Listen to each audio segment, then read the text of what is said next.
Hello everyone, कैसे हैं आप सब। सोचिए, अगर आपको भारत की सबसे मशहूर गायिका सुरों की देवी लता मंगेशकर जी के जीवन के उन अनसुले पहलुओं को जानने का मौका मिले जिनके बारे में दुनिया बहुत कम जानती है। संगीत के पीछे की उनकी मेहनत, उनकी पसंद और उनके जीवन के वो पल जो सचमुच हैरान कर देने वाले हैं। आज हम आपकी बुक गंगा का यही बेहद खास चैप्टर ऐसी भी बातें होती हैं पढ़ने जा रहे हैं, जिसके लेखक हैं यतीन्द्र मिश्र। उन्होंने खुद लता जी का एक बेहद खूबसूरत इंटरव्यू लिया है और इस सफर में मैं हूं आपकी दोस्त दीपिका। लेकिन इस बातचीत के दौरान लता जी ने अपने जीवन के कौन से ऐसे बड़े राज खोले जिन्हें सुनकर यतीन्द्र मिश्र भी दंग रह गए, और संगीत की दुनिया के पीछे की वो कौन सी बातें हैं जो आपको हैरान कर देंगी। आइए सीधे इस बातचीत का हिस्सा बनते हैं और जानने की कोशिश करते हैं। ऐसी भी बातें होती हैं। लता मंगेशकर से साक्षात्कार। बच्चों, साक्षात्कार का मतलब होता है इंटरव्यू, ठीक है। यतीन्द्र मिश्र: दीदी, आपके संगीत की अप्रतिम यात्रा पर बातचीत शुरू करते हैं। बच्चों, अप्रतिम का मतलब होता है जो बेमिसाल हो, जिसकी तुलना ना की जा सके, ठीक है। तो सबसे पहले यतीन्द्र मिश्र जो कि लेखक हैं, उन्होंने लता मंगेशकर जी से कहा, दीदी देखो, उन्हें पूरे भारत में बल्कि पूरे विश्व में दीदी नाम से जाना जाता है। उन्होंने कहा कि आपके संगीत की जो अप्रतिम यात्रा है उस पर बातचीत शुरू करते हैं। तो एक तरह से उन्होंने उनसे इजाज़त मांगी कि भाई हम इस इंटरव्यू को शुरू करें।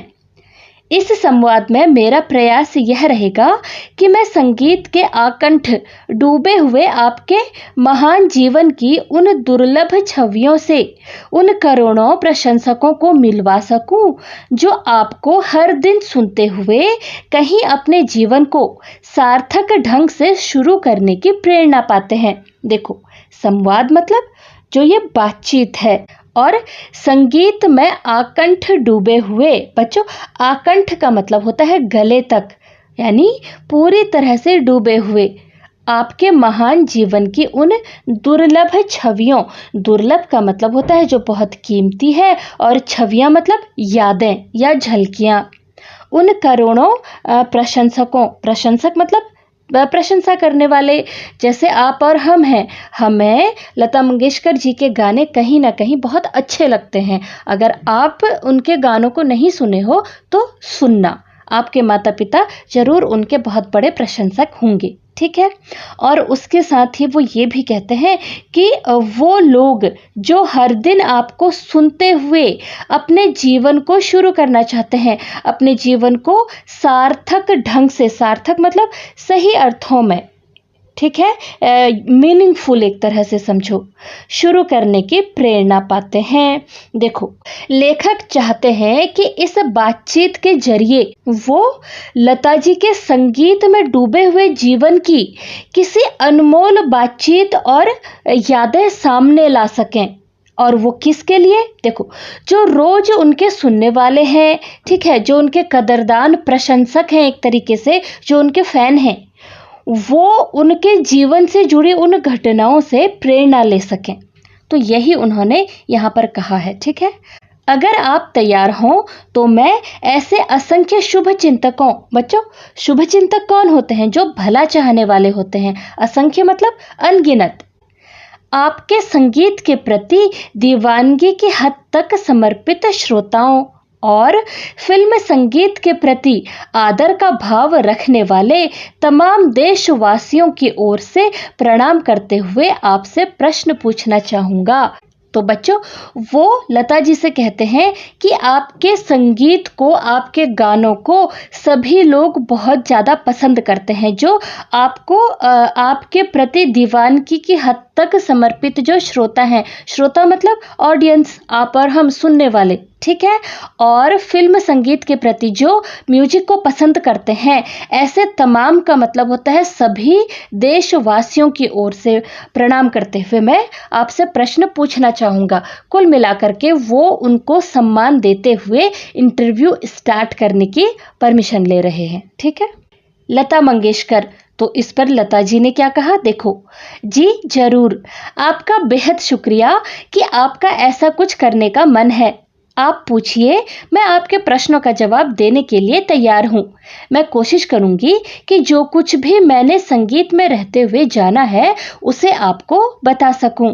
आपके माध्यम से ही मैं अपने करोड़ों प्रशंसकों का आभार व्यक्त करती हूँ। बच्चों, आपके माध्यम से मतलब आपके जरिए मैं अपने करोड़ों प्रशंसक, अभी बताया ना, जो फैन होते हैं, का आभार व्यक्त करती हूँ। आभार का मतलब क्या होता है, धन्यवाद करना एक तरीके से। ठीक है, आभार व्यक्त करना मतलब कृतज्ञता या फिर धन्यवाद अदा करना, जो उन्होंने मुझे इतना प्रेम और सम्मान दे रखा है।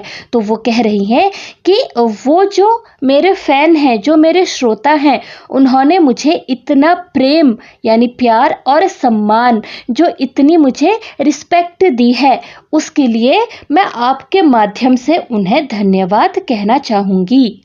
मुझे तो यह भी लगता है कि जितना प्रेम मुझे मिला है, शायद गाकर उतना आभार मैं अपने प्रशंसकों के प्रति जता नहीं पाई हूँ।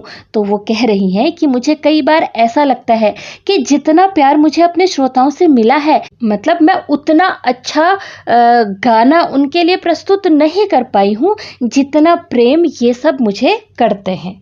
ठीक है। यतीन्द्र मिश्र, तो इस पर लेखक ने कहा, आपके पिताजी पंडित दीनानाथ मंगेशकर की वे कौन सी स्मृतियां हैं जो आज भी आपके स्मरण में जीवित हैं, जिनको याद करना आपको सुख से भरता है। देखो, अब अगला प्रश्न लेखक ने पूछा कि जो आपके पिताजी पंडित दीनानाथ मंगेशकर जी हैं, उनकी वो कौन कौन सी स्मृतियां मतलब यादें, ठीक है, तो वो कौन सी यादें हैं जो आपके स्मरण, स्मरण का मतलब होता है आपकी याद में, आपकी जो मेमोरीज हैं उसमें वो आज भी जीवित हैं। यानी ऐसी कौन सी बातें हैं जो आपको आज भी याद है और जिनको याद करना आपको सुख से भरता है, मतलब जिन्हें याद करना आपको बहुत अच्छा लगता है। तो लता मंगेशकर जी ने कहा, कई बातें हैं, मतलब ऐसी बहुत सी बातें हैं। जैसे हम लोग बचपन में जब बहुत शरारत करते थे, तब पिताजी सबको बुलाकर अपने सामने खड़ा करते थे। वे बस हमको गंभीरता से देखते थे और इतने में ही हमारा रोना शुरू हो जाता था। मतलब वे कुछ कहते नहीं थे, ना ही किसी बात पर डांट पड़ती थी, मगर हम सभी समझ जाते थे कि हमको बुलाया किस लिए गया है। पिताजी उस समय पूछते थे, समझ गए ना? इस पर हम लोग कहते थे, हाँ हम लोग समझ गए। इसके बाद वे कहते थे कि अच्छा अब जाओ, बाहर जाकर खेलो। इस तरह हमारे पिताजी का गुस्सा था, जो बिना कुछ कहे ही हम भाई बहनों को डरा देता था। तो बच्चों, यहाँ पर लता जी बताती हैं कि बचपन में जब वो सभी भाई बहन शरारत करते थे तो उनके पिताजी उन्हें डांटते नहीं थे, वो बस सबको सामने खड़ा करते थे और बहुत सीरियस होकर, बहुत गंभीरता से उनकी तरफ देखते थे। उनका बिना कुछ बोले सिर्फ देखना ही इतना शानदार था कि बच्चे डर कर रोने लगते थे और समझ जाते थे कि उनसे क्या गलती हुई है। और फिर उनके पिताजी जब उनको प्यार से कहते कि अच्छा ठीक है जाओ बाहर जाकर खेलो, तो सभी लोग बाहर जाकर खेलने लगते थे। तो इस तरह से वो बता रही हैं कि हमारे पिताजी किस तरह से हमको डांटा करते थे या हम उनको कितना समझते थे। ठीक है। उसके बाद लता जी बता रही हैं, मेरे पिताजी कमाल के आदमी थे। कमाल मतलब अनोखे थे, अद्भुत थे, जिन्हें मैंने हमेशा अपने काम और संगीत में डूबा हुआ ही देखा। उनकी ड्रामा कंपनी के नाटक रात 9 बजे शुरू होते थे और देर रात 2 से 3 बजे तक जाकर समाप्त होते थे। बच्चों, ड्रामा कंपनी मतलब जो नाटक करने वालों का ग्रुप होता था, एक तरह से समझो जो थिएटर ग्रुप होता था। ठीक है। तो वो बता रही हैं कि उनकी कंपनी में नाटक जो थे वो रात को 9 बजे शुरू होते थे और देर रात यानी आधी रात तक, लगभग 2 से 3 बजे तक वो समाप्त यानी खत्म होते थे। इतनी देर एक नाटक में समय इसलिए लगता था कि एक नाटक के 5 अंक होते थे। बच्चों, अंक का मतलब नंबर नहीं है, यहाँ पर अंक का मतलब है भाग या फिर हिस्से। ठीक है। फिर उसमें लंबी लंबी रागदारी वाले गायन की भी परंपरा थी। बच्चों, रागदारी का मतलब होता है जो शास्त्रीय संगीत है ना, उसके जो राग होते हैं उनको गाने के जो नियम होते हैं, उनको नियम से गाना, उसे रागदारी कहते हैं। गायन मतलब गीत गाना, और परंपरा का मतलब होता है रिवाज या फिर पुराना चलन। देखो, उस समय जो नाटक होते थे ना, उसमें सिर्फ डायलॉग्स नहीं होते थे, उसमें क्लासिकल सिंगिंग भी होती थी और वो काफी लंबी होती थी। यही वो बता रही हैं, ठीक है। एक बार पिताजी जब गाना शुरू करते थे तो खूब सीटियां, तालियां और वंस मोर मिलता था। मतलब जब वो गाने लगते थे तो सभी लोग बहुत ज्यादा उनके गीत को पसंद करते थे। वंस मोर मतलब समझ रहे हैं ना, कि एक बार और गाओ, दोबारा गाने की जो मांग होती है। बाबा माइक पर थोड़ी तेज आवाज में गाते थे, जो सुनने में बहुत अच्छा लगता था। मेरे पिताजी की एक बड़ी विशेषता यह भी थी कि वे एक राग को गाते हुए उसमें सुर बदलकर भी अपना गायन करते थे। मतलब एक राग गाते समय किसी भी सुर को सा यानी षडज बनाकर इस तरह राग को बदल देते थे कि वह कुछ नया हो जाता था, और फिर उसी समय नए राग में गाते हुए दोबारा से पहले राग और उसके सुर में वापस लौट आते थे। तो बच्चों, जैसा कि लता जी ने बताया कि उनके पिताजी की आवाज बहुत अच्छी थी, सुरीली थी, तो उसके बाद वो एक बहुत बड़ी खूबी और बताती हैं कि वो एक राग को गाते गाते, कौन, लता जी के पिताजी, एक राग को गाते गाते अचानक से उसके सुर बदलते उसे बिल्कुल नए रूप में ले आते थे। देखो, सा षडज, इसका मतलब होता है संगीत के जो 7 सुर हैं, सारे गामा पाधा निसा है ना, हमने सुना है। मैं संगीत नहीं जानती बहुत ज्यादा, लेकिन इतना शायद आपने भी सुना है। तो संगीत के 7 सुरों में से जो पहला सुर है वो है सा, जिसे षडज कहा जाता है, ठीक है।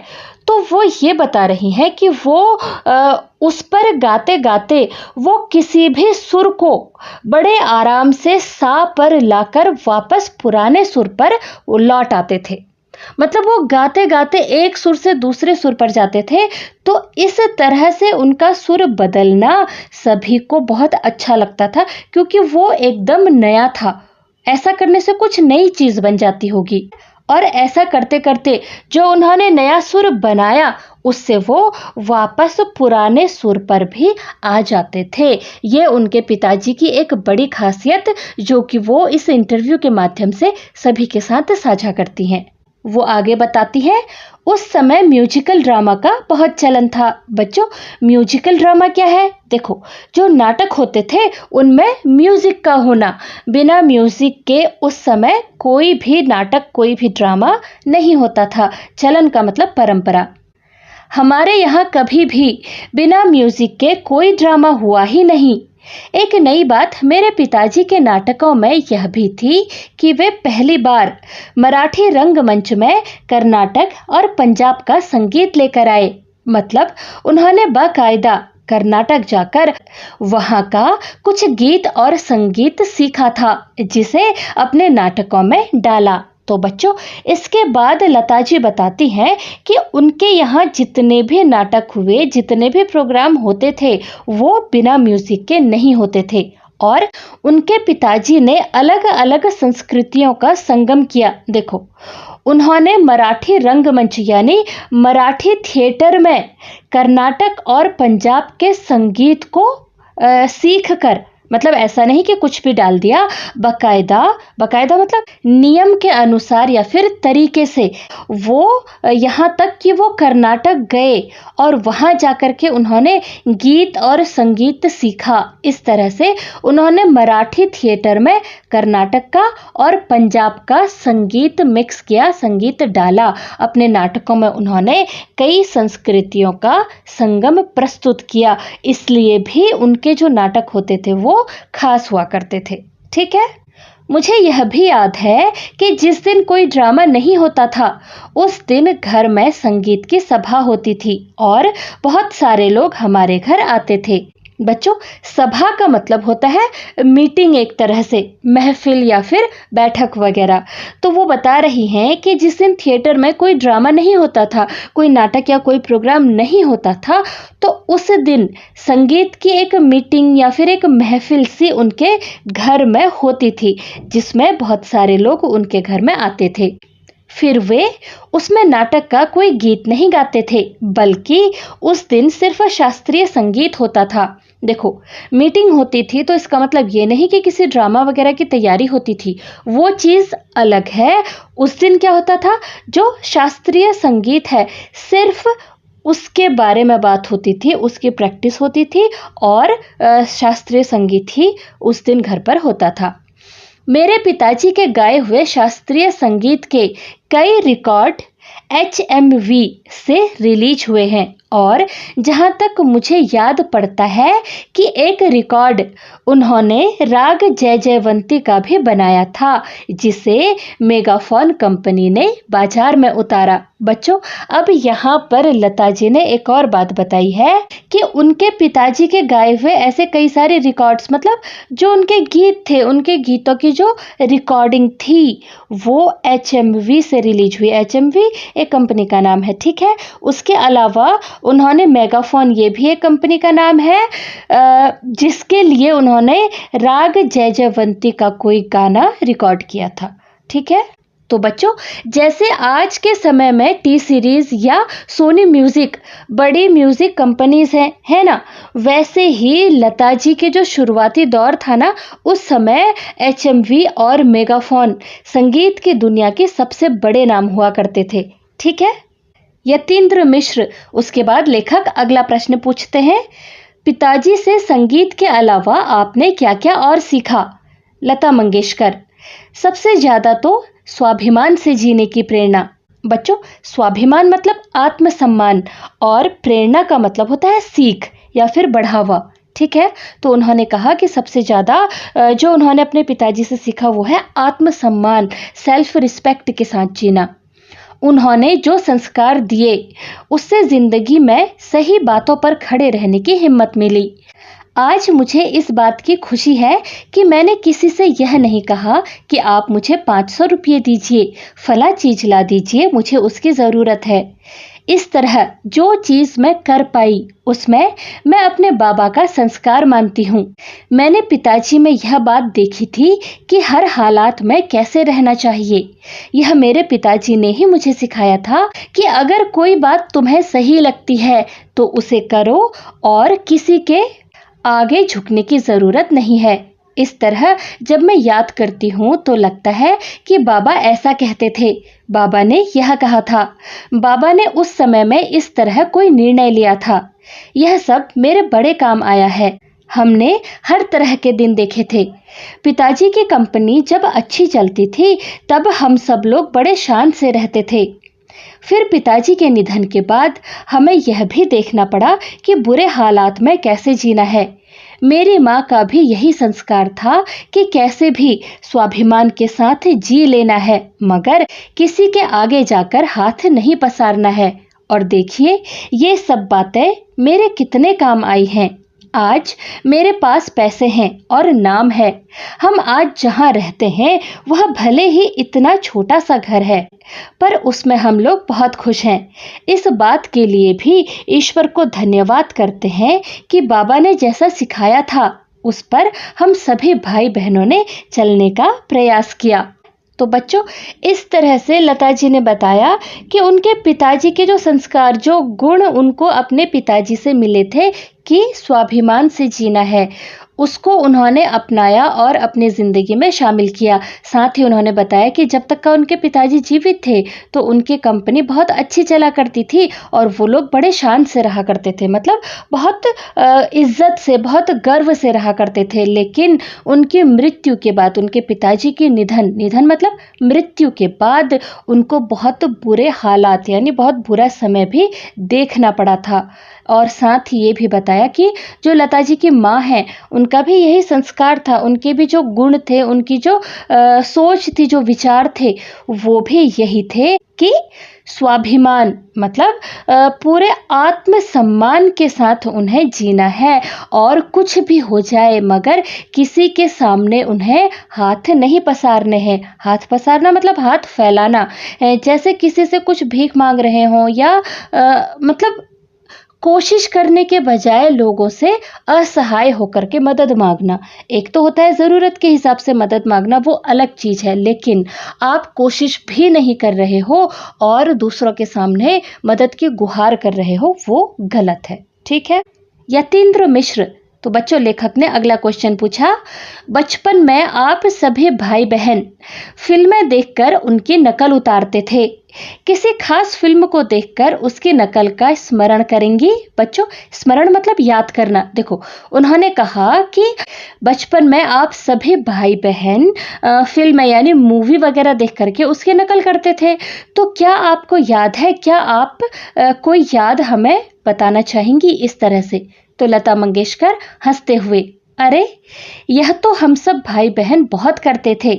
फिल्में ही थी जो मनोरंजन का एक ऐसा माध्यम थी जिनको देखकर बच्चे अपने ढंग से कुछ कुछ करते रहते थे।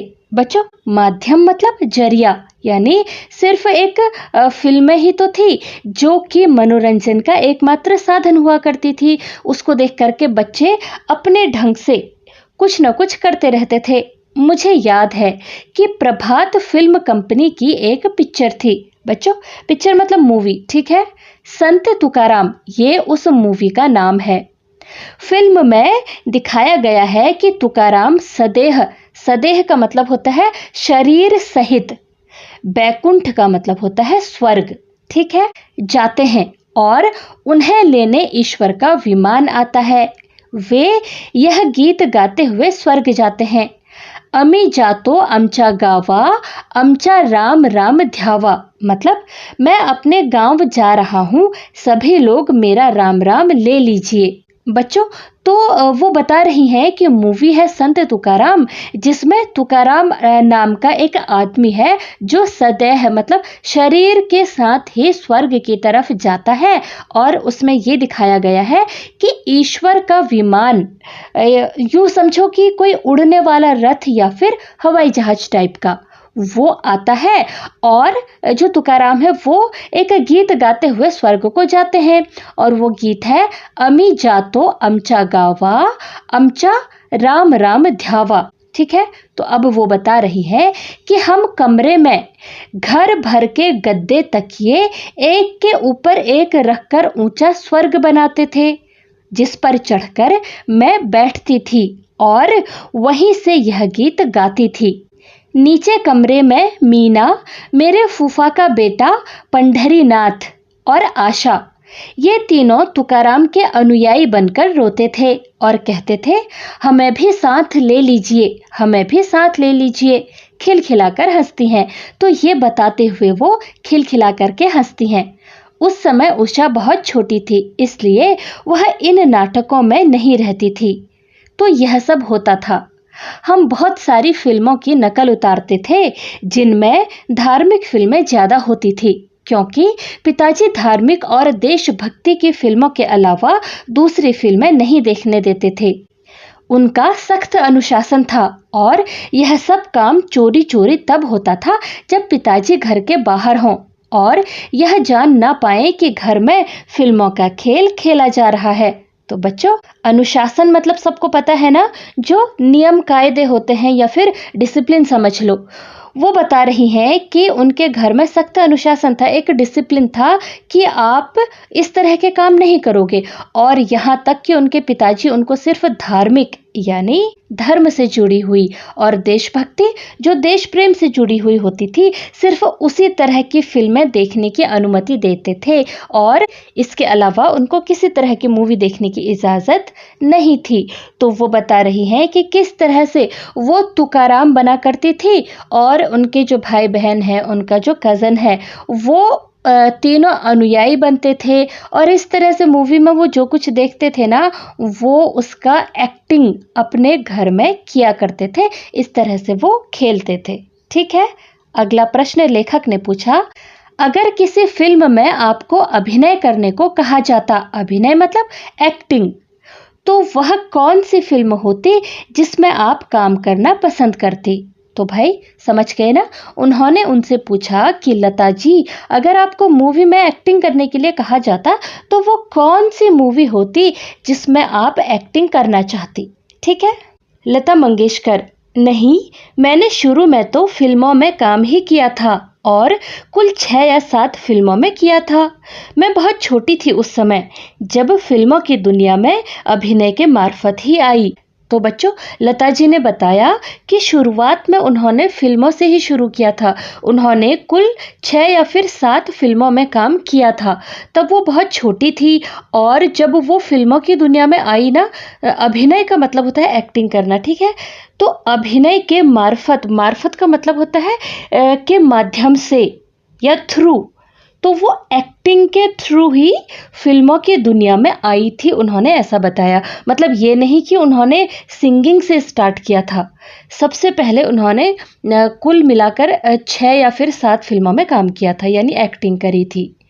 मुझे कभी अच्छा नहीं लगा मेकअप करना, लाइट के सामने जाना, और काफ़ी लोग खड़े हैं तो उनके सामने कभी रो रहे हैं और कभी हंस रहे हैं, गा भी रहे हैं। मुझे वह कभी अच्छा नहीं लगा। मतलब उनको ये सब कुछ अच्छा नहीं लगता था, उनको ये एक्टिंग करना पसंद नहीं था, ना मेकअप करना पसंद था, मतलब उनको नहीं अच्छा लगा ये सब कुछ। अच्छी फिल्मों को देखकर सराहने का जी जरूर करता है। सराहना मतलब प्रशंसा करना या फिर तारीफ करना, जी मतलब मन। मगर अभिनय करने के बारे में तो सोच भी नहीं सकती। तो वो कह रही हैं कि किसी अगर वो अच्छी मूवी को देखते हैं तो उस मूवी को देखकर उस मूवी की तारीफ करने का मन उनका करता है, लेकिन मैं खुद जाकर के एक्टिंग करूं, इस बारे में उन्होंने नहीं सोचा। मतलब उनको वो सब अच्छा लगता ही नहीं, तो वो इस बारे में सोच ही नहीं सकती। एक फिल्म हमारे यहाँ हिंदी और मराठी दोनों में बनी थी, छत्रपति शिवाजी। ये उस मूवी का नाम है जिसकी वो बात कर रही हैं। उसमें भालजी पेंढारकर थे, जिन्हें मैं बाबा कहती थी। मैं उनके पास गई, हालांकि उस वक्त तक मैंने अभिनय का काम छोड़ दिया था। मैंने उनसे खुद कहा, बाबा, मैं चाहती हूँ कि इस फिल्म का आखिर का जो गाना है उसमें 2 लाइनें मैं भी आकर गाऊं। तो फिर मैंने उसके हिंदी और मराठी दोनों ही संस्करणों में बाद की 2 पंक्तियां गाई हैं, जिन दृश्यों में मैं मौजूद भी हूँ। मैं छत्रपति शिवाजी को बहुत पसंद करती हूँ, इसलिए बस इसी फिल्म के लिए मेरा मन हुआ कि भले ही एक दृश्य में सही, मगर यहाँ रहा जा सकता है। तो बच्चों, जैसा कि लता जी ने बताया कि उनको मेकअप वगैरह करना और एक्टिंग में, देखो, झूठ मूठ में रोना या फिर खाली खाली भी हंसना, क्योंकि उनको एक्टिंग करनी पड़ेगी, है ना? अगर वो किसी मूवी में एक्टिंग कर रही हैं तो ये सब कुछ करना पड़ेगा। लेकिन उनको ये सब कुछ अच्छा नहीं लगता था। उसके बाद उन्होंने एक मूवी की बात करी जिसका नाम है छत्रपति शिवाजी। उस मूवी में भालजी पेंढारकर थे, यानी वो शायद उसको बना रहे थे, जिनको वो बाबा कहा करती थी। वो उनके पास गई और उन्होंने अपनी इच्छा प्रकट करी कि वो इसमें सिर्फ 2 लाइनों में ही सही वो एक्टिंग करना चाहती हैं। देखो, तब तक लता जी अपना जो एक्टिंग का जो कैरियर था वो छोड़ चुकी थी, ठीक है? इसलिए जाकर के उन्होंने रिक्वेस्ट करी, और जैसा कि वो छत्रपति शिवाजी को बहुत पसंद करती थी, तो इसलिए उन्होंने बताया कि सिर्फ इस मूवी में उनका मन हुआ कि सिर्फ एक सीन में ही सही, मगर वो उसमें एक्टिंग करना चाहती हैं, ठीक है? यतीन्द्र मिश्र, उस दौर में आपके काम की परिस्थितियां कैसी थी? क्या वे आपके हिसाब से धीरे धीरे अनुकूल होती गई, अथवा वैसे ही हमेशा की तरह एक चुनौती का सबब बनी रही जैसे कि वे संघर्ष के दिनों में थी? बच्चों, अब इसके बाद यतीन्द्र मिश्र ने पूछा कि शुरुआती दौर में जब उन्होंने काम शुरू किया तब उनके हालात, मतलब जो उनकी कंडीशन थी, वो कैसी थी? देखो, परिस्थितियाँ मतलब जो हालात हैं, जो कंडीशन है। अनुकूल का मतलब होता है हमारे हिसाब से होना, परिस्थितियों का अपने पक्ष में होना, ठीक है, जैसा हम चाहते हैं वैसा होना। और चुनौती का मतलब होता है मुश्किल काम या फिर जो चैलेंजेस होते हैं। तो उन्होंने पूछा कि क्या स्टार्टिंग में जैसा आपको दिक्कत होती थी वैसा ही हुआ, या धीरे धीरे क्योंकि वो जब काम करने लगी, उनका नाम होने लगा, तो सब कुछ आसान हो गया था। तो लता मंगेशकर जी ने कहा, यह कह पाना मुश्किल होगा कि मेरी परिस्थितियां कभी बहुत अच्छी या बुरी रही हों। मैं इन सब बातों पर ध्यान नहीं देती थी। अलबत्ता बच्चों, अलबत्ता का मतलब होता है बल्कि, मैं उस जमाने से लेकर बाद तक बहुत मेहनत से अपने काम करती थी। मुझे याद है कि मेरी रिकॉर्डिंग सुबह से रात तक चलती रहती थी। एक स्टूडियो से दूसरे और तीसरे स्टूडियो के चक्कर में ही पूरा दिन बीत जाता था। मुझे अपने गाने और रिकॉर्डिंग के अलावा किसी दूसरी चीज की सुध नहीं रहती थी। तो बच्चों, वो बता रही हैं कि उन्हें इस बात से कोई फर्क पड़ा ही नहीं कि उनके हालात अच्छे थे या बुरे। ठीक है, क्यों? क्योंकि वो बस अपनी मेहनत से अपना काम करने में डूबी रहती थी। उनका पूरा दिन अपनी रिकॉर्डिंग में ही चला जाता था, पहले स्टूडियो से दूसरे में, दूसरे से तीसरे में, जहाँ भी उनकी रिकॉर्डिंग शेड्यूल रहती होगी वो वहाँ जाती होगी, और इस सब में ही उनका पूरा दिन निकल जाता था। तो संगीत के अलावा उन्हें किसी और चीज का होश ही नहीं रहता था। ठीक है, हमेशा यही बात दिमाग में घूमती थी कि किसी तरह बस मुझे अपने परिवार को देखना है, फिर वह रिकॉर्डिंग का वक्त हो या घर का खाली समय। किस तरह मैं अपने परिवार के लिए ज़्यादा से ज़्यादा कमाकर उनकी ज़रूरतें पूरी कर सकती हूँ, इसी में सारा वक्त निकल जाता था। आप मेरी परिस्थितियों के बारे में पूछ रहे हैं, तो सच बात तो यही है कि मुझे रिकॉर्डिंग से या उसकी तकलीफ़ों से इतना फ़र्क नहीं पड़ता था, जितना इस बात से कि आने वाले कल में मेरे कितने गीत रिकॉर्ड होने हैं। फला फिल्म के खत्म होने के साथ मुझे नए कॉन्ट्रैक्ट की दूसरी नई फिल्मों के गाने कब रिकॉर्ड करने हैं। तो देखो बच्चों, उन्होंने कहा कि उनके दिमाग में बस यही चलता रहता था कि ज़्यादा से ज़्यादा काम करके उन्हें अपने परिवार की जो ज़रूरतें हैं, जो उनकी शौक़ हैं, जो इच्छाएं हैं, वो पूरी करनी है और उन्हें संभालना है। उन्हें हालात की तकलीफ से इतना फ़र्क कभी पड़ा ही नहीं, उनको कोई फ़र्क नहीं पड़ता था, बल्कि उनका ध्यान हमेशा इस बात पर होता था कि आने वाले कल में उनके कितने गाने रिकॉर्ड होने हैं, और जब एक कॉन्ट्रैक्ट पूरा हो जाएगा तो अगला कॉन्ट्रैक्ट क्या है, इस फिल्म के गाने ख़त्म हो गए तो अगली फिल्म के कितने गाने रिकॉर्ड करने हैं, कौन से स्टूडियो में रिकॉर्ड करने हैं। मतलब उनका सारा ध्यान उसमें रहता था। उसका उन सब चीज़ों का नेगेटिव रूप में उनके दिमाग पे कभी प्रभाव नहीं पड़ा कि मैं इतना ज़्यादा बिजी रहती हूँ, मैं थक गई हूँ, नहीं।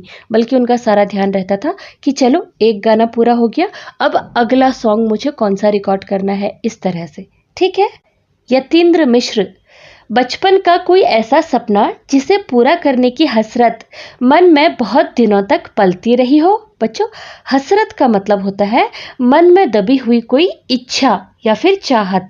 ठीक है, तो अब लेखक पूछते हैं कि क्या बचपन का कोई ऐसा सपना था जिसे पूरा करने की इच्छा लता जी के मन में बहुत दिनों तक चलती रही हो। तो उन्होंने क्या जवाब दिया, देखो, लता मंगेशकर, ऐसा कोई सपना तो खास नहीं है, मगर आपको बचपन की एक बात बताती हूँ।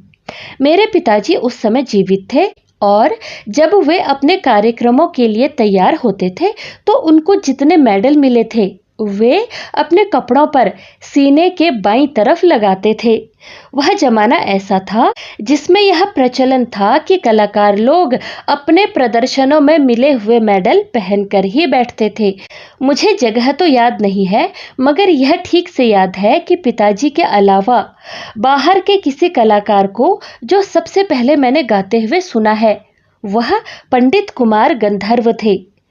कुमार गंधर्व जी जब काली शेरवानी पहनकर और अपने ढेर सारे मेडल लगाकर गाने के लिए बैठे तो वह बात मुझे बहुत पसंद आई। मुझे तब हमेशा यह लगता था कि जब मैं बड़ी हो जाऊंगी तब मुझे भी ऐसे ही मेडल मिलेंगे। जिसे लगाकर किसी कार्यक्रम में जाऊंगी। तो बच्चों, लता जी बताती हैं कि ऐसा कोई बहुत बड़ा सपना तो उनका नहीं था, और उसके बाद वो बचपन के किसी बात को याद करते हुए कहती हैं कि जब उनके पिताजी जीवित थे तो वो अपने प्रोग्राम्स के लिए जब वो रेडी होते होंगे तो अपने कपड़े के बाईं तरफ यानी लेफ्ट साइड को वो अपने सारे के सारे मेडल्स लगाते थे। कौन से मेडल? जो उनको अपने प्रोग्राम में इनाम के रूप में मिले होंगे। तो वो आगे बताती हैं कि वो ज़माना ऐसा था, मतलब वो समय ऐसा था कि जिसमें ये प्रचलन था। प्रचलन का मतलब होता है रिवाज या फिर फैशन।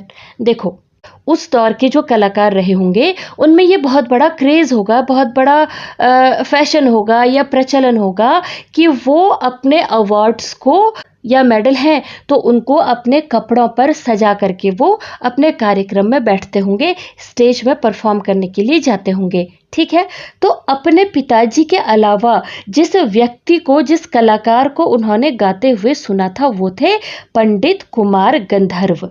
और जब कुमार गंधर्व जी काली शेरवानी पहनते थे और उसमें ढेर सारे वो मेडल्स लगाते थे, तो वो सब देख करके लता जी ये सोचती थी कि जब बड़ी होकर के वो गीत गाएंगी, कलाकार बनेंगी, ऐसे ही स्टेज में वो परफॉर्म करेंगी तो उनको भी मेडल्स मिलेंगे, तो वो भी उन्हें कपड़ों पर सजाकर प्रोग्राम में जाएंगी। इस तरह का उनका सपना जरूर रहा था, वो ये लेखक को बता रही हैं। ठीक है।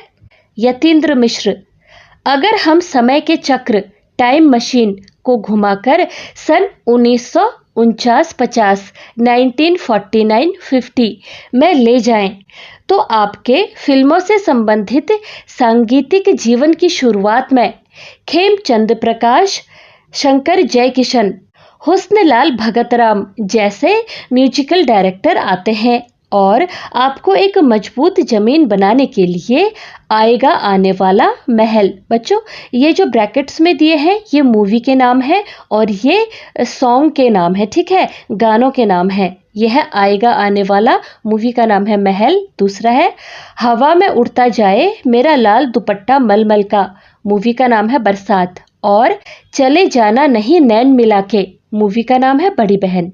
जैसे गाने मिलते हैं, इससे एक नए युग का सूत्रपात होता है जो कहीं आपके कद को बड़ा बनाने में मददगार रहता है। मैं यह जानना चाहता हूँ कि यदि उस जमाने में AR रहमान आए होते, जतिन ललित आए होते, शंकर एहसान लॉय होते, तो ये सारे गाने कैसे बनते? उस समय आएगा आने वाला की आमद कैसी होती? देखो बच्चों, अब लेखक ने लता जी से पूछा कि अगर पुराने समय में जाया जाए, कब का? 1949-50 के समय पर अगर वो चलें जब इस तरह के गाने थे। देखो, आएगा आने वाला, हवा में उड़ता जाए, और तब संगीतकार कौन थे? खेमचंद प्रकाश, शंकर जयकिशन, ये सब म्यूजिक डायरेक्टर यानी संगीतकार हुआ करते थे। और अभी के जो फेमस म्यूजिक डायरेक्टर हैं वो हैं जैसे AR रहमान हो गए, जतिन ललित हो गए और शंकर एहसान लॉय, ये सब म्यूजिक डायरेक्टर हैं। ठीक है, तो वो सिर्फ ये पूछ रहे हैं कि अगर जो इस समय के यानी मॉडर्न म्यूजिक डायरेक्टर हैं, अगर वो पुराने समय में होते तो उस समय के गाने किस तरह से बनते। ठीक है, देखो, उन्होंने कहा कि जिस तरह के गाने पुराने समय में बने थे उससे एक नए युग का सूत्रपात हुआ था। सूत्रपात होना मतलब शुरुआत होना। ठीक है, और इन्हीं गानों से लता जी को एक पहचान मिली थी।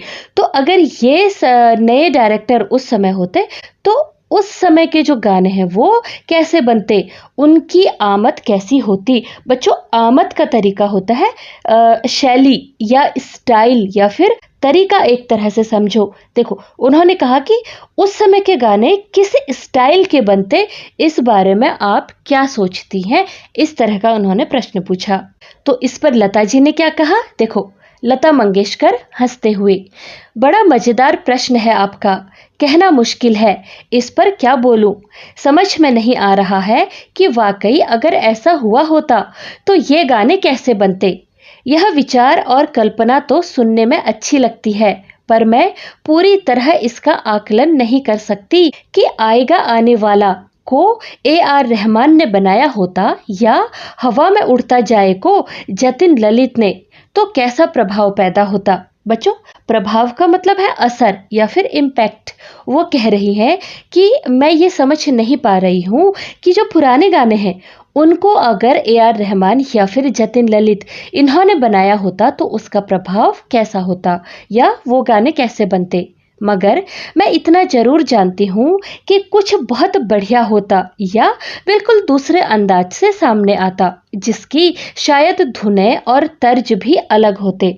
मैं आपसे प्रश्न करती हूँ कि जो मेरे गाने रहमान ने बनाए या जतिन ललित के लिए मैंने मेरे ख्वाबों में जो आए, मूवी का नाम है दिलवाले दुल्हनिया ले जाएंगे, गाया है उसे श्याम सुंदर जी, नौशाद साहब या अनिल विश्वास ने रचा होता तो आपके लिहाज से वह किस तरह बनता? तो बच्चों, लता जी हंसते हुए कहती हैं कि ये बहुत मजेदार सवाल है, लेकिन इसका ठीक ठीक जवाब तो उनके पास नहीं है।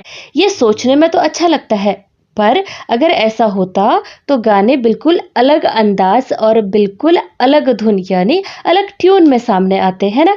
और उसके बाद लता जी कहती हैं कि हर म्यूजिक डायरेक्टर का अपना एक अलग तरीका होता है। जैसे उन्होंने जो ए आर रहमान साहब के लिए या फिर जतिन ललित के लिए एक गाना गाया था मेरे ख्वाबों में जो आए, ठीक है, अगर वही पुराने गाने नौशाद साहब या अनिल विश्वास ने अगर बनाए होते तो उनका जादू उनके हिसाब से अलग तरीके का होता। मतलब उन्होंने सिर्फ ये कहना चाहा कि हर दौर के जो संगीतकार हैं उनके साथ गाने का असर और उनकी जो धुन है वो बिल्कुल अलग हो जाती। ठीक है, यह वाकई बहुत रोचक और सोचने वाली बात है कि समय के हेरफेर से हमारे गीतों का स्वभाव कैसा होता। इतना जरूर मैं कहना चाहूंगी कि पुराने समयों में जब मैंने महल, बड़ी बहन, बरसात, तराना, बाजार और संगदिल जैसी फिल्मों के लिए पार्श्व गायन किया था, उस समय तकनीकी रूप से सिनेमा में बहुत तरक्की नहीं हुई थी। तो बच्चों, वो बता रही हैं कि ये वाकई में बहुत रोचक और सोचने वाली बात है। रोचक मतलब मज़ेदार। देखो, उन्होंने कहा कि अगर समय का जो हेर-फेर है, हेर-फेर मतलब बदलाव या फिर अदला-बदली है, वो गीतों का स्वभाव, स्वभाव का मतलब होता है उसका अंदाज। उस समय की हेर-फेर से गीतों का जो अंदाज है वो भी बदल जाता, क्योंकि पुराने समय में अलग तरह से गीत बनते थे और इस समय अलग तरह से और अलग तरह के गीत बनते हैं।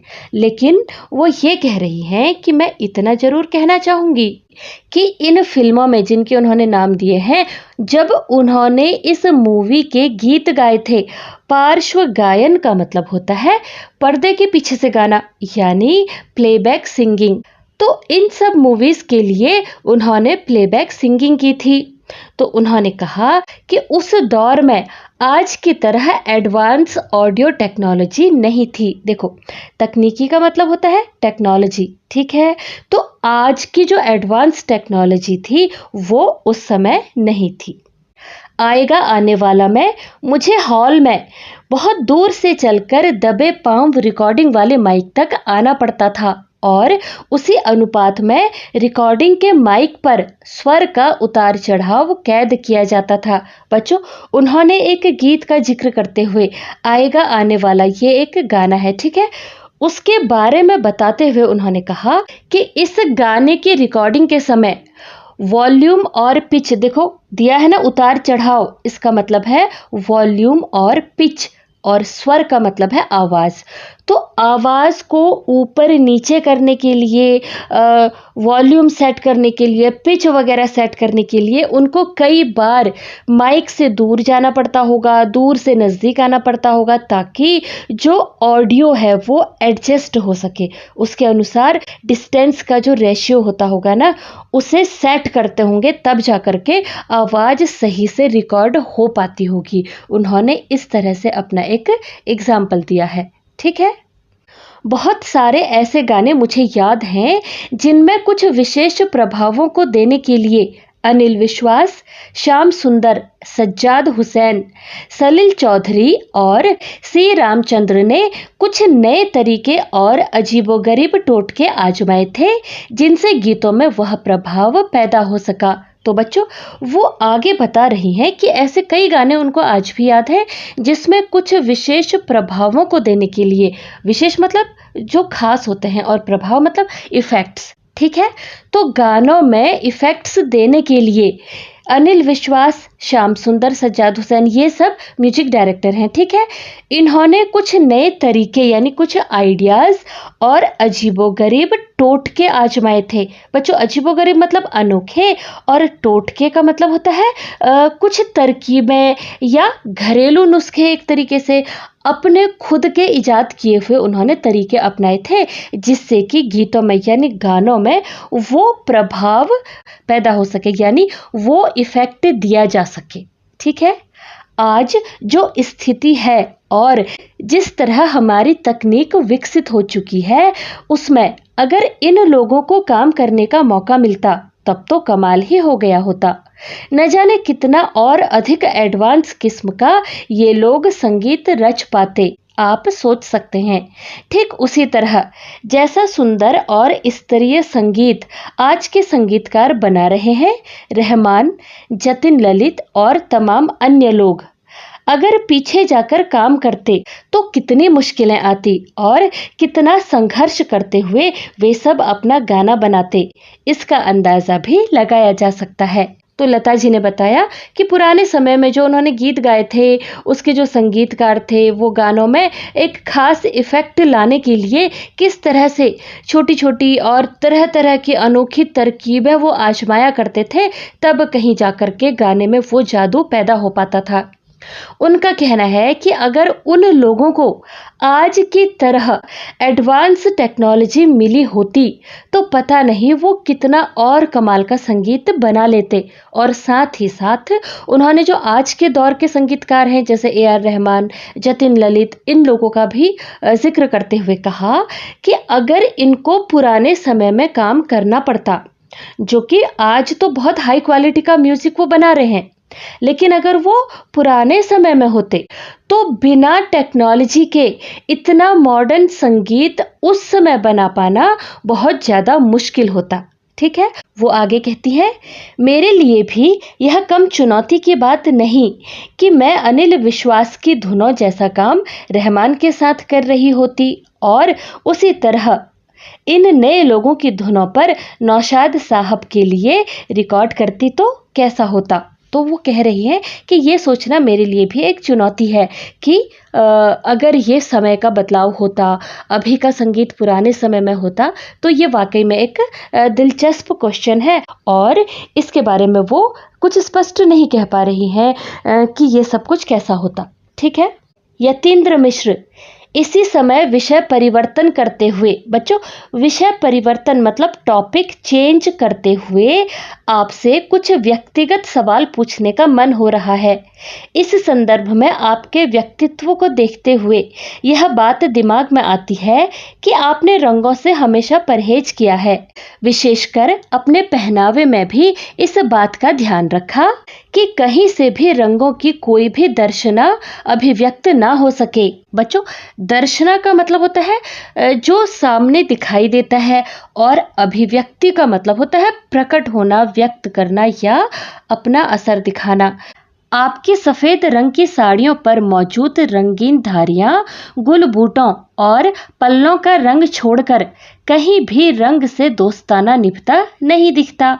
ऐसे में एक ख्याल मन में आता है कि आप रंगों का त्योहार होली कैसे मनाती होंगी। होली को लेकर कोई संस्मरण या व्यक्तिगत रुचि की कोई बात जो आप यहाँ साझा करना चाहें। देखो बच्चों, लेखक ने अब क्या सवाल किया, उन्होंने कहा कि अब थोड़ा सा पर्सनल क्वेश्चन मैं आपसे एक पूछना चाहता हूँ। उन्होंने टॉपिक चेंज किया है ना। अब वो कहते हैं कि लता जी की पर्सनैलिटी को देखते हुए दिमाग में एक बात आती है कि आप हमेशा जैसे भटकीले और जो चमकीले रंग होते हैं इस तरह के रंगों से आपने हमेशा ही दूरी रखी है और ख़ास तौर पर अपने पहनावे का मतलब ड्रेसिंग स्टाइल जो होता है उसमें भी हमेशा इस बात का ध्यान रखा है। देखो बच्चों, अगर आपने कभी ध्यान दिया है ठीक है, वरना जरा गूगल करके देखना। लता जी आपको हमेशा एक ऑफ वाइट कलर की साड़ी में ही दिखाई देंगी। वाइट कलर की, क्रीम कलर की या इसी तरह की, मतलब इससे मिलते जुलते कलर की ही साड़ी में वो हमेशा दिखती रही हैं। तो वही उन्होंने कहा कि आपके पहनावे में कभी भी कोई रंग या फिर कोई धारियाँ, कोई फ्लावर प्रिंट, मतलब किसी भी तरह का कोई भी प्रिंट नहीं दिखता। ऐसे में उनके मन में सवाल आता है कि रंगों से इतनी दूरी जब आप रखती हैं, तो आप होली का त्योहार कैसे मनाती होंगी?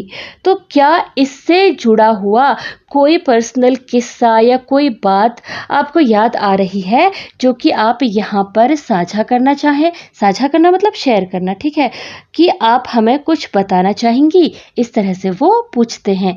संस्मरण का मतलब याद है ना, पुरानी घटना, कोई उनके साथ जो कुछ कोई किस्सा अगर हुआ है तो, ठीक है? तो अब इस पर लता मंगेशकर जी ने क्या कहा, देखो। लता मंगेशकर: हम होली खेलते थे, पर बहुत पहले की बात है जब मेरे पिताजी जीवित थे। आजकल तो मैंने होली खेलना ही बंद कर दिया है। पहले सारा दिन रंग खेलना और भीगना, और बाद में जाकर देर शाम तक नहाना। अब यह सब सालों से अच्छा नहीं लगता है। तो बच्चों, उन्होंने बताया कि जब तक उनके पिताजी जीवित थे तो वो होली खेलते थे, काफ़ी देर तक का वो रंगों से खेलते थे, और देर शाम यानी काफ़ी देर के बाद शाम के समय वो नहाते थे। लेकिन अब कई सालों से उन्होंने होली खेलना बंद कर दिया है। अब उसका कारण भी वो बता रही हैं, देखो। यह जो होली पूरे देश में प्रचलित है, प्रचलित का मतलब होता है जो चलन में है, मतलब जो सब जगह हो रहा हो, ठीक है? हम उसे होली की तरह नहीं मनाते थे। तो अब उन्होंने बताया है कि वो किस तरह से होली मनाया करते थे, देखो। मेरा मतलब यह है कि होली के एक दिन पहले जब होली जलाते हैं और उस समय होलिका की पूजा होती है, उसमें जो प्रसाद चढ़ाया जाता है, उन तमाम तरह की मिठाइयों को होलिका में डालते हैं। नारियल भी होलिका में आखिरी में जलाया जाता है, जिसे जल जाने के बाद आग से निकालकर उसे तोड़कर प्रसाद लेते हैं। बच्चों, प्रसाद लेते हैं मतलब देखो, जब भगवान को कोई भोग चढ़ाया जाता है, उसके बाद वो भोग हर किसी में बांटा जाता है, उसे भगवान का प्रसाद कहते हैं, ठीक है? उसको बड़ी श्रद्धा के साथ लिया जाता है या ग्रहण किया जाता है। वह जो राख बनती है, उसे उठाकर दूसरे दिन एक दूसरे पर डालते हैं। कौन सी राख? जो उन्होंने पहले दिन होलिका जलाई थी, वो जो राख बची, वो उसे दूसरे दिन एक दूसरे के ऊपर डालते हैं। इसे हम लोग गुड़वड़ कहते हैं। होली के बाद 5वें दिन रंग पंचमी आती है। उस दिन मेरी माँ और पिताजी हम सब भाई बहनों पर केसर घोलकर थोड़ा छिड़कते थे। माँ घर में कुछ मीठा बनाती थी जो भगवान को चढ़ाकर हमें प्रसाद में खाने को मिलता था। हम सभी की अलग अलग आरतियां भी माँ उतारती थी, और इस तरह हमारे घर में बचपन में होली का त्योहार मनता था। यह होली जो आजकल प्रचलित है, इसका कोई प्रभाव हमारे घर में नहीं था। तो बच्चों, लता जी बताती हैं कि उनके घर में होली मनाने का तरीका अलग था। जैसे आजकल पूरे देश में होली मनाते हैं ना, वैसे उनके घर में नहीं मनाया जाता था। उनके घर में होलिका दहन वाले दिन पूजा होती थी, मिठाइयाँ और नारियल वगैरह होलिका में चढ़ाया जाता था, और बाद में उसी राख को यानी दूसरे दिन उस राख को उठाकर एक दूसरे पर डाला जाता था, जिसे वो गुड़वड़ कहते थे। और उसके बाद होली के 5वें दिन वो लोग रंग पंचमी का त्योहार मनाते थे, जिस पर उनके पिताजी सभी भाई बहनों पर यानी घर के सभी बच्चों के ऊपर केसर घोल करके उस असली रंग को, देखो केसर क्या है? केसर एक फूल की उसके धागे होते हैं फूल के, ठीक है? उसको भिगाने से वो एक रंग छोड़ता है केसरिया कलर का। तो उस असली रंग को वो अपने सभी बच्चों के ऊपर छिड़कते थे, उस पानी को, ठीक है? उस दिन उनकी माँ घर में कुछ मिठाइयाँ वगैरह बनाती होंगी, पकवान बनाती होंगी, और जैसे भगवान की आरती उतारते हैं ना, वैसे ही उनकी माँ सभी बच्चों की आरती भी उतारा करती थी। ठीक है। और वो प्रसाद जो भगवान को भोग चढ़ाया वो उन्हें मिलता था। तो कुल मिलाकर उन्होंने बस ये बताया कि जिस तरह से आजकल होली मनाई जाती है वो वैसे होली नहीं मनाते थे। ठीक है। उसके बाद वो बताती हैं, हमारे यहाँ दशहरा और दिवाली का ज़्यादा महत्व था। मतलब दशहरा और दिवाली ज़्यादा धूमधाम से मनाई जाती थी। नवरात्रि भी बहुत धूमधाम के साथ हम लोगों के यहाँ मनती है। देखो, धूमधाम मतलब बहुत ज़्यादा उत्साह से। ठीक है। नवरात्रि के पहले दिन हम गुड़ी पड़वा मनाते हैं, जिसका विशेष महत्व है। इसमें हम घर के बाहर गुड़ी बांधते हैं और कलश स्थापना करते हैं। बच्चों, कलश स्थापना का मतलब होता है पूजा के शुरू में पवित्र घड़े की स्थापना करना, और गुड़ी का मतलब है एक प्रकार का धार्मिक ध्वज या फिर झंडा, जो कि गुड़ी पड़वा का प्रतीक होता है। ठीक है। सूर्योदय के समय ही गुड़ी पर बताशों की माला या हार बनाकर चढ़ाई जाती है, जिसे सूर्यास्त होने तक उतार लिया जाता है और प्रसाद के रूप में घर के सभी सदस्य उसे लेते हैं। यह एक बहुत महत्वपूर्ण आयोजन है। आयोजन मतलब उत्सव या फिर कार्यक्रम। ठीक है। हमारी तरफ और ऐसी मान्यता है, मतलब एक और मान्यता है कि भगवान राम 14 वर्ष बाद जब अयोध्या लौटे थे तो हर घर में ऐसे ही बताशों की लड़ी सजाकर गुड़ी बांधी गई थी। महाराष्ट्र में ऐसा ही कहा जाता है। पहले दिन गुड़ी बांधने के बाद 9 दिन तक उत्सव मनाया जाता है, जिसके अंत में नवमी पर राम जी के जन्म की तिथि राम नवमी आती है। तो बच्चों, जैसा कि लता जी ने बताया कि उनके यहाँ गुड़ी पड़वा किस तरह से मनाया जाता है, अब उन्होंने इसके पीछे की कहानी बताई है कि ऐसी मान्यता है जब भगवान राम 14 वर्ष का वनवास काट करके जब वो अयोध्या वापस लौटे थे, तब सभी ने इस तरह से उनका स्वागत किया था और अपने घर में इसी तरह से बताशों की लड़ी बांध करके अपने घरों को सजाया था। ठीक है। महाराष्ट्र में पहले दिन गुड़ी बांधने के बाद 9 दिनों तक का उत्सव मनाया जाता है और राम नवमी के दिन श्री राम की जन्म तिथि मनाई जाती है, यानी श्री राम के जन्म के रूप में उस दिन को मनाया जाता है। ठीक है। उन्होंने आगे कहा, तो यह त्योहार हम राम आगमन मानकर मनाते हैं, जबकि बाकी जगहों पर दुर्गा की आराधना में नवरात्र होता है। बच्चों, आराधना मतलब पूजा, और दुर्गा मतलब माँ दुर्गा की। ठीक है। माँ दुर्गा की पूजा के रूप में नवरात्र मनाए जाते हैं। देखो, लता जी ने कहा कि हम तो इसे गुड़ी पड़वा को राम जी के आगमन के रूप में मनाते हैं, जबकि बाकी जगहों पर दुर्गा पूजा के रूप में नवरात्र मनाए जाते हैं। महाराष्ट्र में उस तरह नवरात्र नहीं मनता जिस तरह गुजरात, उत्तर प्रदेश और राजस्थान में दुर्गा की आराधना में यह त्योहार मनाया जाता है। तो बच्चों, इस तरह से लता जी बताती हैं कि वे लोग इस त्योहार को राम आगमन यानी श्री राम के आने की खुशी के रूप में मनाते हैं, जबकि बाकी जगहों पर इस समय मुख्य रूप से माँ दुर्गा की आराधना यानी पूजा होती है। यतीन्द्र मिश्र अगला प्रश्न पूछते हैं, त्योहारों की ऐसी कोई खास बात जो आपके शुरुआती जीवन में परंपरा की तरह निभती रही हो और जिसे आपने बाद में भी पूरी आत्मीयता के साथ निभाना जारी रखा।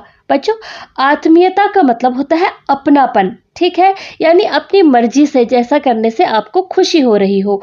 और परंपरा का मतलब होता है जो पुराने समय से चली आ रही कोई प्रथा या फिर रीति। ठीक है। तो लेखक पूछते हैं कि त्योहारों से जुड़ी हुई ऐसी कोई खास बात या ऐसी कोई परंपरा अगर उनके जीवन में है जिसे उन्होंने शुरुआती जीवन से लेकर के बाद तक निभाना जारी रखा, मतलब खुद से उस चीज को उन्होंने निभाया, ऐसी कोई बात है? तो इसकी जवाब में लता जी कहती है, ऐसी कोई खास बात मुझे याद नहीं आती, अलबत्ता इतना जरूर कहूंगी कि 50 का दशक रहा होगा जब मैं फिल्म इंडस्ट्री में नई नई आई थी और मेरा काम कुछ चल निकलना शुरू हुआ था। उस दौरान मैंने कुछ सालों तक दिवाली के दिन अपने सीनियर म्यूजिक डायरेक्टर्स के यहाँ मिठाई लेकर जाने का चलन शुरू किया था।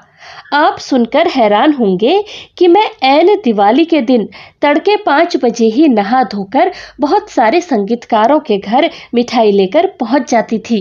तो बच्चों, दशक का मतलब पता है ना?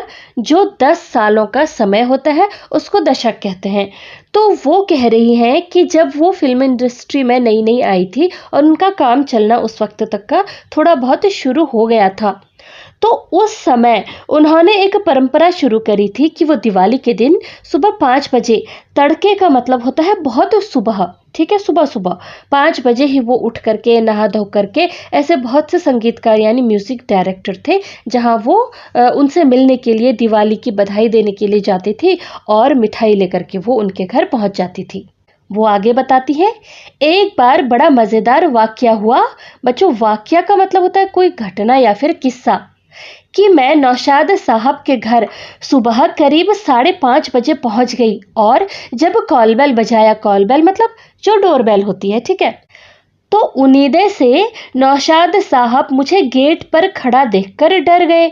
बच्चों, उम्मीदें का मतलब होता है आधी नींद में होना। देखो, वो सोए होंगे, अभी उठे नहीं होंगे, तो भाई डोरबेल बजी तो उन्होंने दरवाजा खोलना ही था, लेकिन वो अभी अपनी नींद में ही थे। तो जब नौशाद साहब ने, वो उनके घर गई होंगी, उन्होंने देखा कि इतनी सुबह लता जी दरवाजे पर है, तो वो डर गई। वे डरकर पूछने लगे, लता बाई, सब खैरियत तो है? इतने सवेरे क्या मुसीबत आन पड़ी? मैंने उन्हें हंसकर कहा, कुछ नहीं नौशाद साहब, आज दिवाली है तो आपको बधाई देने और मिठाई पहुंचाने चली आई। इस पर वे बोले, अरे इतनी सुबह क्यों परेशान हुई? तब मैंने उनको हंसते हुए जवाब दिया कि नौशाद साहब, आपके अलावा मुझे अभी 2-3 जगह, अनिल विश्वास जी, रोशनलाल, मदन भैया और बर्मन दादा के यहाँ भी जाना है। इस पर वे लाड से भरकर बोले। बच्चों, लाड से मतलब बड़े प्यार से।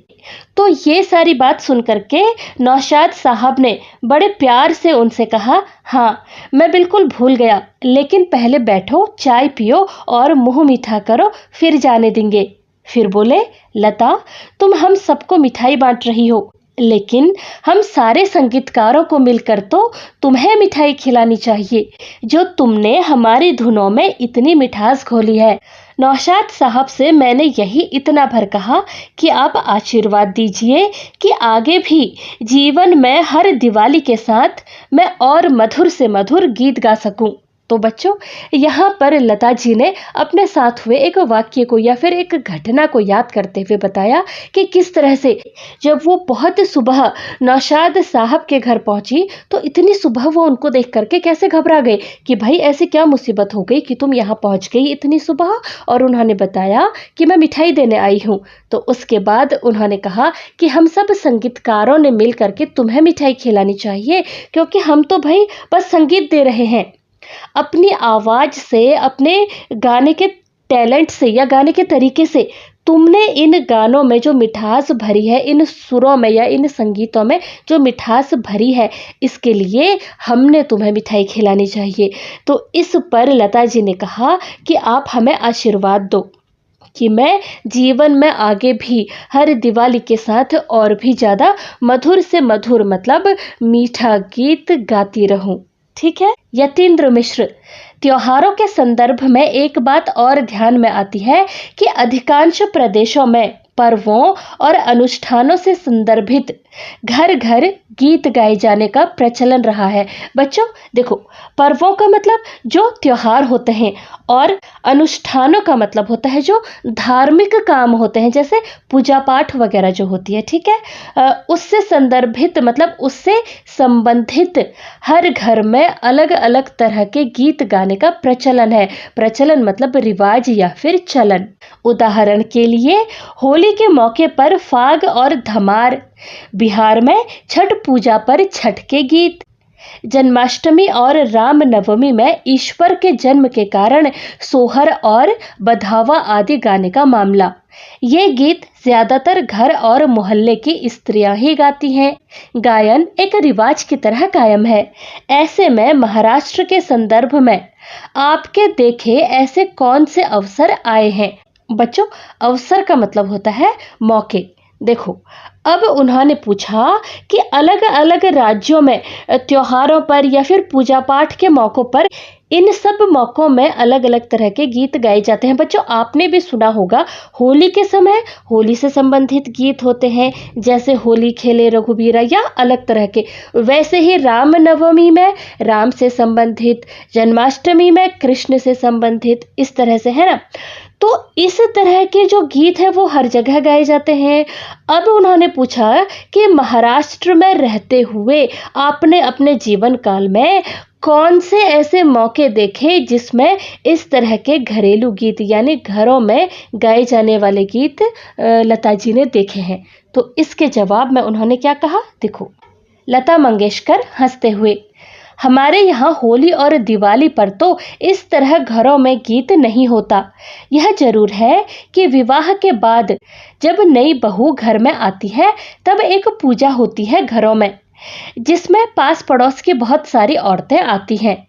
यह मंगला गौर कहलाता है। सारी औरतें बिल्कुल मुग्ध भाव से गीत गाती हैं और नाचती भी हैं। बच्चों, मुग्ध भाव मतलब बहुत ज़्यादा खुश होकर के, उस माहौल में बहुत ज़्यादा डूब करके, ठीक है? बिल्कुल ठेठ गवई अंदाज में यह मंगला गौर का उत्सव मनाया जाता है, मगर आहिस्ता आहिस्ता वह भी अब खत्म हो रहा है। बच्चों, ठेठ का मतलब होता है पूरी तरह से देसी या ग्रामीण जिसे कहते हैं, ठीक है? और गवई का मतलब होता है गाने का जो अंदाज है। और मंगला गौर का मतलब होता है, देखो, महाराष्ट्र में जो शादी वगैरह होती है ना, उसमें जब नई दुल्हन घर पे आती है तो एक उत्सव या फिर पूजा होती है जिसमें महिलाएं उससे संबंधित गीत गाती हैं और नाचती भी हैं। तो उन्होंने कहा कि आहिस्ता आहिस्ता मतलब धीरे धीरे ये भी अब खत्म हो रहा है, मतलब ये भी अब धीरे धीरे प्रचलन में कम है। मुझे अच्छी तरह से याद है, जब मैं बहुत छोटी थी तब घर परिवार या पड़ोस में किसी की भी शादी के बाद यह मंगला गौर मनाया जाता था और हम सभी लोग उसमें खूब नाचते गाते थे। उसमें स्त्रियां नौटंकी और तमाशा की तरह, बच्चों, नौटंकी और तमाशा, देखो क्या होता है ना, उस उत्सव में मजाकिया तौर पर छोटे मोटे हास्य यानी हंसी मजाक के नाटक किए जाते हैं। तो वो रोल जो है वो स्त्रियां यानी औरतें ही करती हैं। मतलब औरतें या फिर लड़कियां, वो ही एक जन महिला बनेगा, एक पुरुष बनेगा, या जो भी उस तरह का नाटक वहां पर को होता था, उसके पात्र वो आपस में ही बनते थे। एक तरह से हंसी मजाक का माहौल रहता था, ठीक है? उसमें स्त्रियां नौटंकी और तमाशा की तरह भी कुछ कुछ करती थी, मतलब कोई कुछ भी रूप धरकर नाचता था। तो इस तरह से महिलाएं जो है आपस में इस तरह के त्योहार और पर्व मनाती थी, ये वो बता रही है। यतीन्द्र मिश्र, दीदी, कोरस में गाने वाली लड़कियों के साथ आपके कैसे रिश्ते रहे? बच्चों, कोरस का मतलब है, देखो, जब किसी गाने में बहुत सारे लोग एक साथ मिलकर गाते हैं तो उस गाने वाले ग्रुप को कोरस कहा जाता है, ठीक है? क्या वे सब भी आप लोगों की गायकी में कोई सहयोग करती थी या उनका एक अलग ही विभाग होता था जो मुख्य पार्श्व गायक गायिकाओं से अलग रहता था? तो इसका उत्तर देते हुए लता जी ने कहा, उस वक्त एक ऐसा ग्रुप था जो सब जगह जाता था।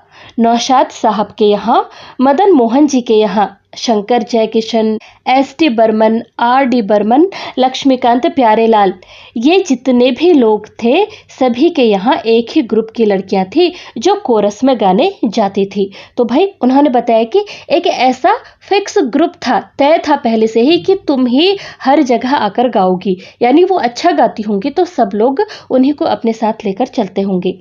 इसलिए सबसे मेल मुलाकात भी गहरी पहचान में बदल गई थी। बच्चों, मेल मुलाकात का मतलब होता है मिलना जुलना, तो हर जगह उनसे मिलना जुलना होता ही होगा, जो कि गहरी पहचान में यानी अच्छी पहचान में बदल गई थी।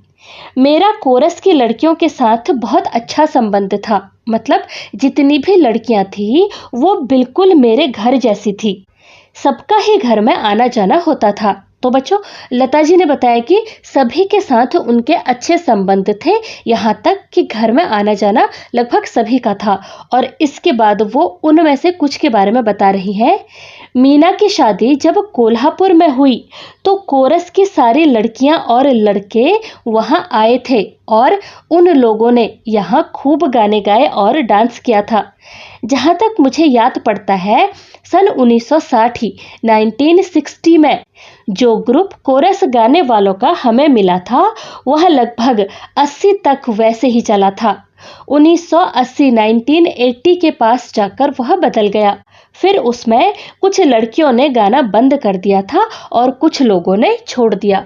तो बच्चों, इस तरह से लता जी ने बताया कि जो 1960 में जो ग्रुप उनको मिला था वो लगभग 1980 तक यानी लगभग 20 सालों तक वैसे ही चलता रहा। मतलब उन सब ने मिल करके साथ में काम किया और उसके बाद धीरे धीरे कुछ लड़कियों ने गाना बंद कर दिया।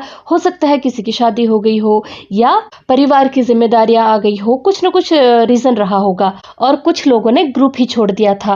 वो आगे बताती हैं, फिर 80 के बाद तो यह भी हो गया था कि कोरस वालों का म्यूजिक पहले रिकॉर्ड हो जाता था, बाद में हम लोग जाकर अपने गाने गा आते थे। उससे पहले के दौर में पुरुष और स्त्री आवाजों के कोरस हम लोगों के गीतों के साथ ही रिकॉर्ड होते थे, भले ही वह गाना डुएट हो या फिर कोई सोलो सॉन्ग। अक्सर मुकेश भैया और मेरे गाने या किशोर कुमार और मेरे गानों में कोरस की लड़कियां साथ ही गाती थी। उनमें से कुछ के नाम तो मुझे अभी भी याद है। कुछ एक लड़कियां बहुत सुरीला गाती थी, जिसमें कविता, गांधारी, कल्याणी, सुमन और रेखा थी। यह सब मुझे बड़ी भली और अच्छी लगती थी। तो बच्चों, इस तरह से लता जी ने बताया कि पहले के दौर में रिकॉर्डिंग का तरीका अलग था। चाहे गाना सोलो का मतलब क्या है, जो अकेले गाना होता था, ठीक है, या फिर डुएट मतलब जो दो लोग गाते हैं। तो गाना किसी भी तरह का हो या पुरुष और महिलाओं की आवाज का कोरस हो, ये सभी गाने साथ में गाते थे। चाहे लता जी और मुकेश जी का गाना हो या किशोर कुमार जी या लता जी के गाने हो, वो सभी साथ में लाइव बैठ करके एक साथ रिकॉर्ड होते थे और बाद में क्या होता था कि अलग अलग आकर के अपने अपने गाने गा जाओ। कोरस वाले अलग गाते थे और ये जो मुख्य गायक होते थे ये लोग अपना अलग से गाना गाते थे। और उसके बाद कुछ कोरस गाने वाली कुछ लड़कियों के नाम बताते हुए उन्होंने कहा कि वो लता जी को बहुत ज़्यादा पसंद थे, क्योंकि उनमें से कुछ लोग बहुत सुरीले थे और कुछ उनको बहुत अच्छे लगते थे, शायद स्वभाव की वजह से या जो कुछ भी रहा हो। ठीक है, कविता और गांधारी बहनें थी और दोनों साथ ही कोरस में गाती थी।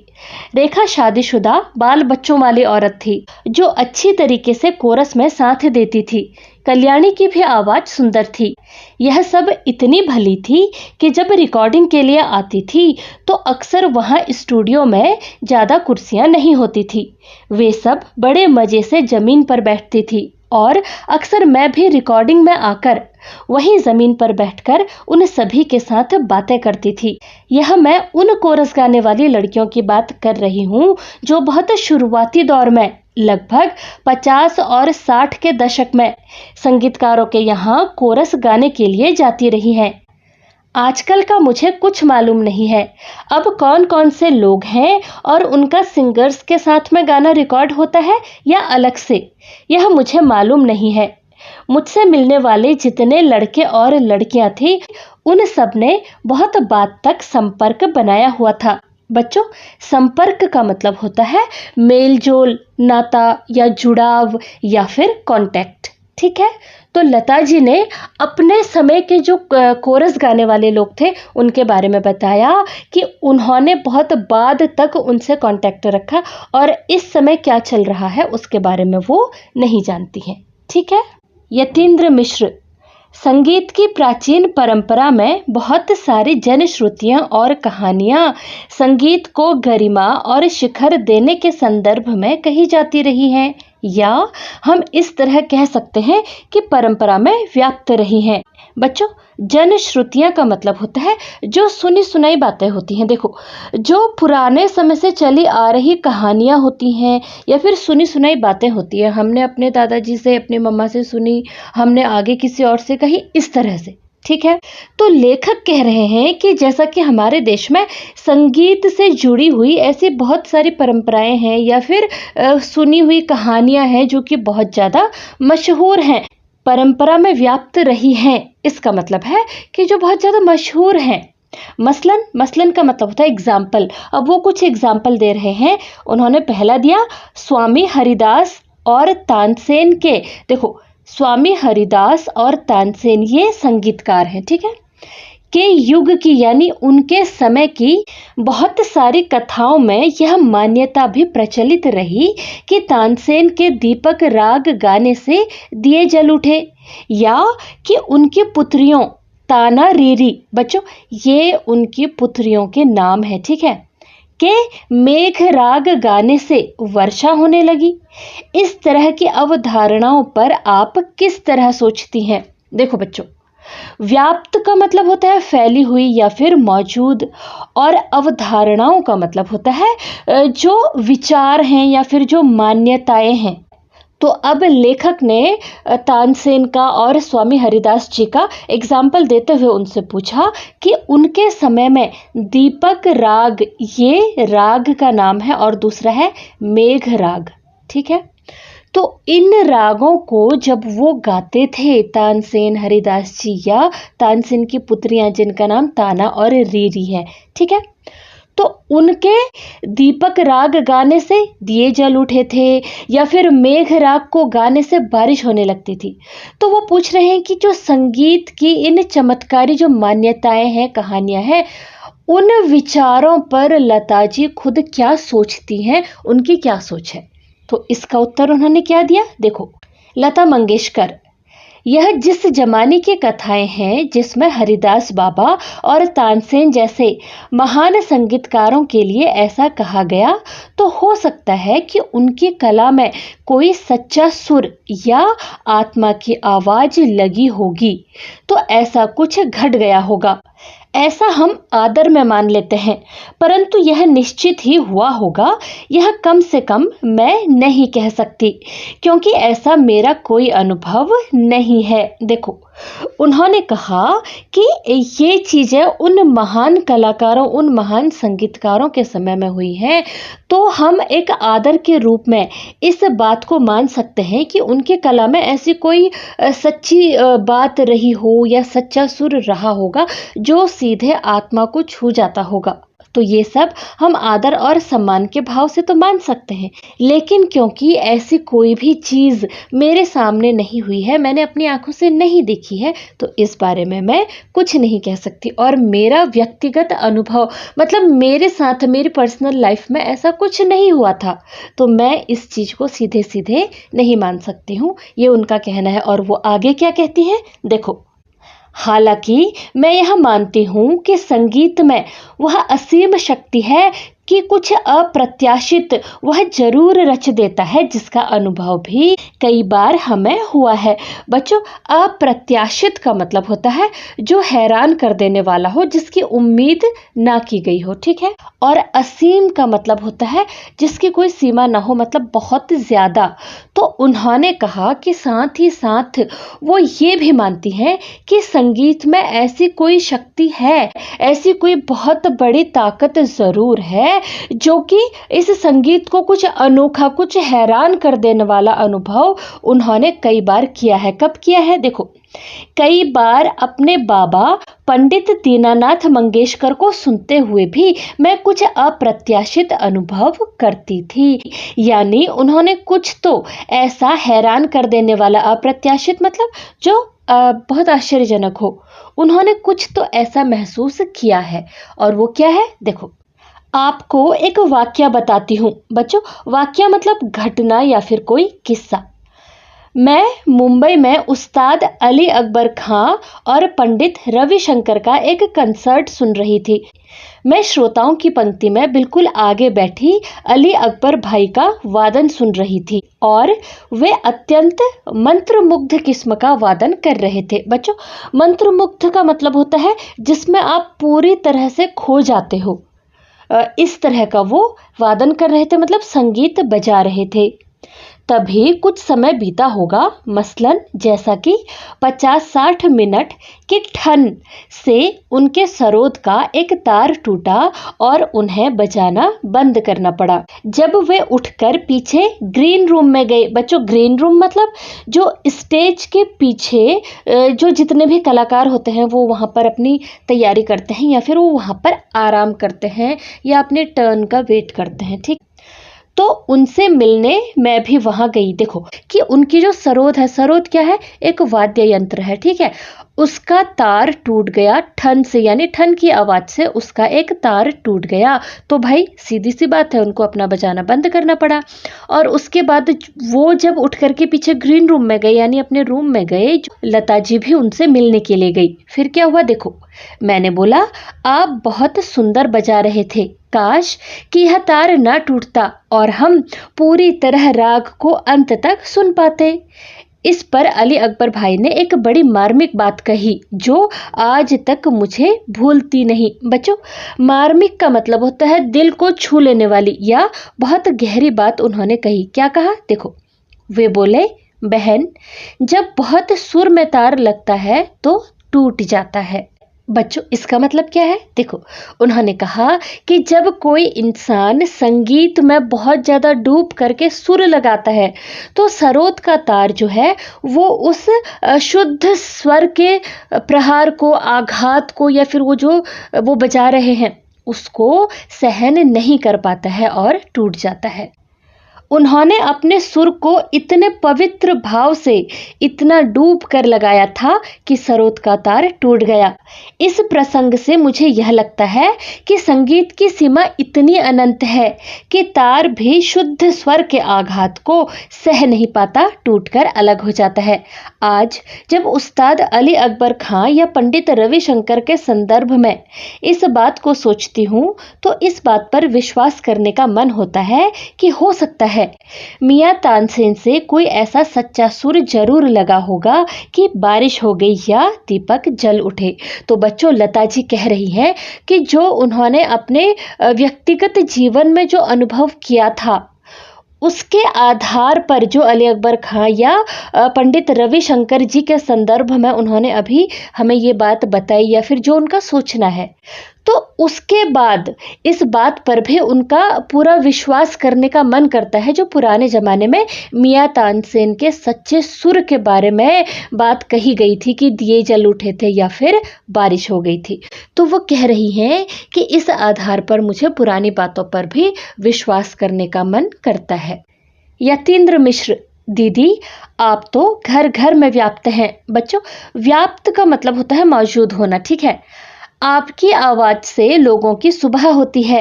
अगर मैं अतिरेक नहीं कर रहा, बच्चों अतिरेक का मतलब होता है बड़ा चढ़ाकर कहना, नहीं कर रहा तो यह कहना वाजिब है। वाजिब मतलब बिल्कुल सही है कि आप अमर हैं और दूसरी लता मंगेशकर होना इस दुनिया में संभव नहीं है। अमर है मतलब जो कभी नहीं मरता, जो हमेशा जीवित रहता है।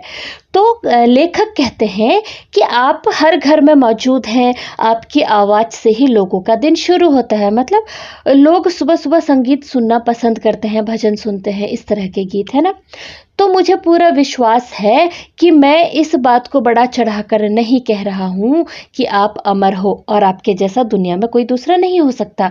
तो इस बात पर लता मंगेशकर कहती हैं, मुझे भगवान ने बहुत कुछ दिया है, मुझे किसी बात की शिकायत नहीं है, मैं बहुत खुश हूँ। आप जैसे लोग अगर यह मानते हैं कि मैं अमर हूँ तो यह मुझे मिलने वाले उस प्यार जैसा ही है जो दुनिया ने मुझे दिया है। मेरा गाना अमर है पर शरीर तो अमर नहीं, उसे तो जाना ही है। आज नहीं तो कल, कल नहीं तो परसों या किसी न किसी दिन। इस बात पर मुझे कोई अफसोस नहीं होता, वह तो होकर रहेगा। हमारे यहाँ यही कहा जाता है, गाँव गेला वाहुन नाव गेला राहुन। मतलब गाँव तो बह जाता है लेकिन जो नाम है वह रह जाता है। मैं इसको हमेशा से मानती रही हूँ। एक बात की मुझे बहुत ज़्यादा खुशी है कि मैंने अपने पिताजी का नाम थोड़ा ही सही मगर आगे बढ़ाया। तो बच्चों, इसको अगर हम शॉर्ट में समझें तो लता जी कह रही हैं कि शरीर तो एक न एक दिन नष्ट होना ही है, लेकिन उनके गीत शायद हमेशा याद किए जाएंगे और उनको इस बात की खुशी है कि उन्होंने अपने पिताजी का नाम आगे बढ़ाया। जैसा कि उनके पिताजी महान संगीतकार थे, है ना, उनके पिताजी के जीवन के बारे में भी हमने जाना था। तो वही वो कह रही हैं कि उनको इस बात की खुशी है। और जो इन्होंने कहा है ना कि गाँव गेला वाहुन नाव गेला राहुन, जिसका मतलब था कि गांव तो बह जाता है, मतलब शरीर तो नष्ट हो जाएगा, लेकिन जो नाम है वह रह जाता है। तो जो उन्होंने गीत गाए हैं इसके लिए उनको हमेशा याद किया जाएगा। इस बात की उनको हमेशा से खुशी है और वो इस बात से खुश है। ठीक है, वो आगे कहती हैं, आज मुझे लगता है कि हे प्रभु, तुमने जो भी दिया वह बहुत दिया, दूसरों से कहीं ज्यादा दिया। अपनी कृपा की छाया से जैसे मुझे छाह दी है, वैसे ही हर एक कलाकार और नेक इंसानों के ऊपर भी रखना, यही प्रार्थना है। बच्चों, कृपा की छाया मतलब जो आशीर्वाद दिया है। ठीक है, अंत में लता जी ईश्वर को धन्यवाद देती हैं और उनसे प्रार्थना करती हैं कि भगवान ने जो आशीर्वाद उन्हें दिए, जिस तरह से अपनी कृपा की छाया में उन्हें रखा, उसी तरह से दुनिया के हर एक कलाकार को और हर एक नेक इंसान को, यानी जो अच्छा इंसान है, जो दूसरों के लिए अच्छे भाव अपने हृदय में रखता है, उस तरह के इंसान पर भी भगवान अपनी कृपा दृष्टि बनाए रखें, उनका भी भला करें। इस तरह से वो सभी के लिए भगवान से प्रार्थना करती हैं। ठीक है, तो बच्चों, इस चैप्टर से हमने क्या सीखा? महानता केवल सफलता से नहीं बल्कि अपनी जड़ों से जुड़े रहने और विनम्र स्वभाव से प्राप्त की जा सकती है ना। और लता जी भले ही आज हमारे बीच में नहीं है, लेकिन उनका संगीत और जीवन दर्शन आज भी हर दिल में अमर है। अगर आपने लता जी का कोई गाना सुना है तब तो ठीक है, नहीं सुना है तो एक बार जरूर सुने। ठीक है, तो बच्चों, इसी के साथ ये चैप्टर यहीं पर ख़त्म होता है। मुझे पूरी उम्मीद है कि ये आपको समझ में आया होगा और हमेशा की तरह अगर कहीं पर कोई डाउट रह जाता है तो कमेंट करना ना भूलें। पूरी कोशिश करूंगी कि आपका डाउट दूर कर सकूं। और इस चैप्टर से रिलेटेड या कोई भी आपकी राय हो, सुझाव हो तो कमेंट करना ना भूलें। मिलते हैं अगले चैप्टर में। Till then keep learning and take care.